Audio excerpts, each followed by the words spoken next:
चर्चा में मेरे साथ पिछड़ी जाति से आते हैं, एनडीए के अहम घटक हैं, यूपी सरकार में मंत्री भी हैं, डॉक्टर संजय निषाद, निषाद पार्टी के अध्यक्ष भी हैं वो, जेडीयू के मुख्य प्रवक्ता, और बिहार में तो ये सर्वे हो भी चुका है, हालांकि आरक्षण लागू नहीं हो पाया, उस पर रोक लग गई, तो जेडीयू के मुख्य प्रवक्ता राजीव रंजन है मेरे साथ। एनडीए के एक और अहम घटक, लगातार ये आरक्षण की भी पैरवी करते आए हैं, इनका तो अस्तित्व इसी पर टिका हुआ है, तो एलजेपी रामविलास पासवान, गुट के नेशनल वाइस प्रेसिडेंट और मुख्य प्रवक्ता, वकील भी हैं, ए.के. वाजपेयी। कांग्रेस के राष्ट्रीय प्रवक्ता अखिलेश प्रताप सिंह, समाजवादी पार्टी के राष्ट्रीय प्रवक्ता राजकुमार भाटी, आम आदमी पार्टी के मीडिया हेड अब बन गए हैं राष्ट्रीय प्रवक्ता अनुराग ढांडा, जाने माने राजनीतिक विश्लेषक अभय दुबे, और देश के सबसे बड़े चुनावी विश्लेषकों में से एक प्रोफेसर संजय कुमार भी इस चर्चा में मेरे साथ जुड़ चुके हैं। तो अभी तक तो सरकार बचती फिर रही थी, नाना करती फिर रही थी, आपके सर्वे को लेकर भी, and correct me if I am wrong Rajiv ji, जो वो पटना हाई कोर्ट में और सुप्रीम कोर्ट तक में कि भाई आरक्षण इतना कैसे बढ़ा दिया, जो याचिकाएं डली और वो रुका भी, उसमें आरएसएस के लोग, मैं नाम भी बता सकता हूं, और बीजेपी के लोग शामिल थे। ये हृदय परिवर्तन क्यों? यकायक अभिनंदन और धन्यवाद तो कर दिया नीतीश कुमार जी ने प्रधानमंत्री मोदी का, पर हृदय परिवर्तन कैसे हुआ, कुछ थोड़ा समझाएंगे, या आपका दबाव था?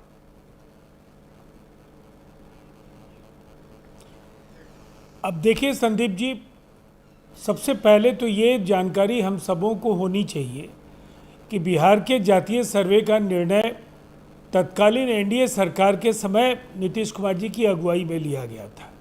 ये फैसला लेने के समय भारतीय जनता पार्टी सरकार का हिस्सा थी, और इस फैसले के जातिगत जनगणना, वो सर्वे में कहूं, सर्वे शुरू नहीं हो पाया था, दूसरी बार भी आपने पास कराया, और ये सर्वे शुरू तब हुआ और उसके आंकड़े तब आए जब आपकी सरकार थी आरजेडी के साथ।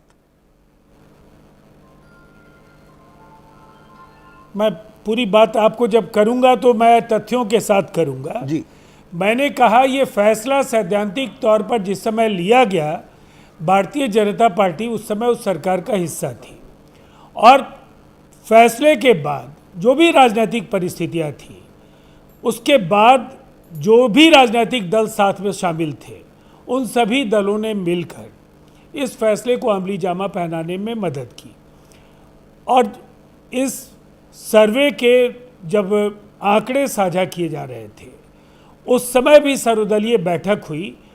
उन बैठकों में जो सत्तारूढ़ गठबंधन जो उस समय का था, वहाँ भारतीय जनता पार्टी बाहर थी, प्रतिपक्ष में होने के बाद भी उन्होंने उस फैसले को सराहा और उस फैसले के साथ रहे। इसके बाद जो 92 लाख परिवारों को आर्थिक दृष्टि से जो पिछड़े तौर पर जिनको दर्ज किया गया, उन्हें 2 लाख रुपए देने का जो निर्णय हुआ कि वो कोई छोटा उद्यम शुरू कर सकते हैं, उस फैसले में भी भारतीय जनता पार्टी साथ थी। तो मैं इतना जरूर कहना चाहूँगा कि बिहार ने एक ज़मीन तैयार कर दी। बिहार एक पायनियर स्टेट है।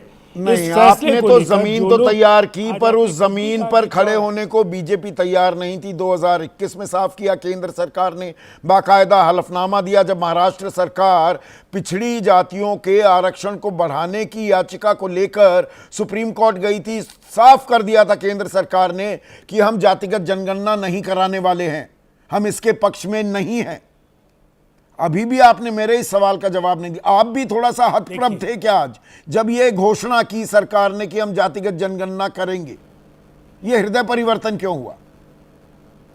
देखिए, मैं तो बिहार को अगर सामने रखता हूं तो भारतीय जनता पार्टी जब साथ थी तब भी वो इस जातीय सर्वे के पक्ष में थे, और जब वो विपक्ष में थी तब भी वो इस फैसले के साथ थे।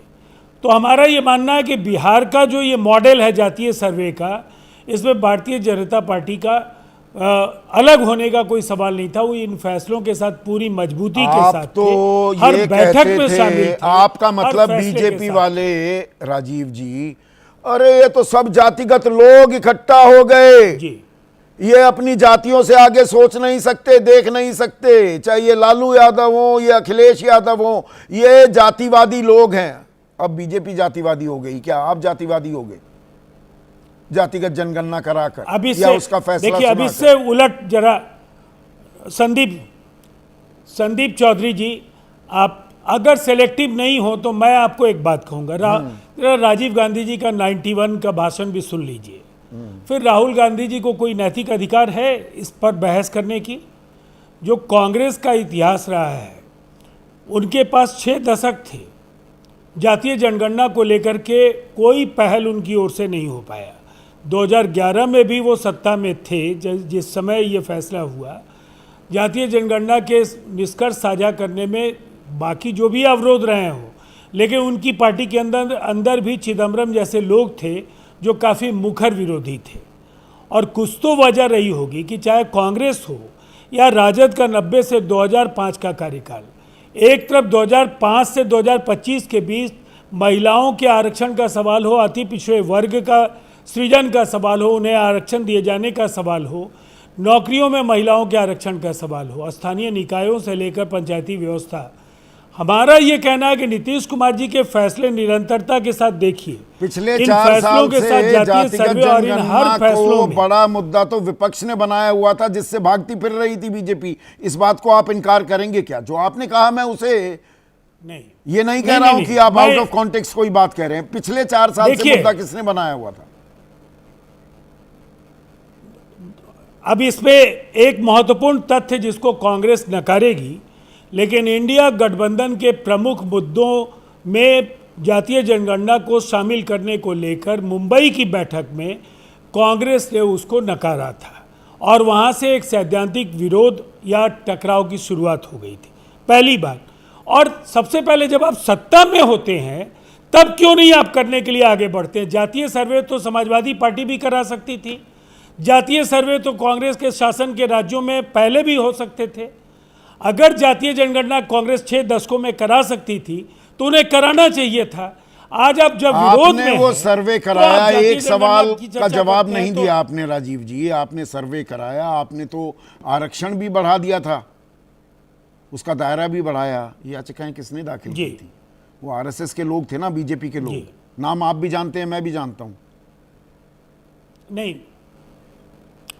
आप जानते होंगे, लेकिन हमारी जानकारी थोड़ी कमज़ोर है, मुझे ऐसी जानकारी नहीं है। और देखिए, सबसे पहली बात क्या है, जो लोग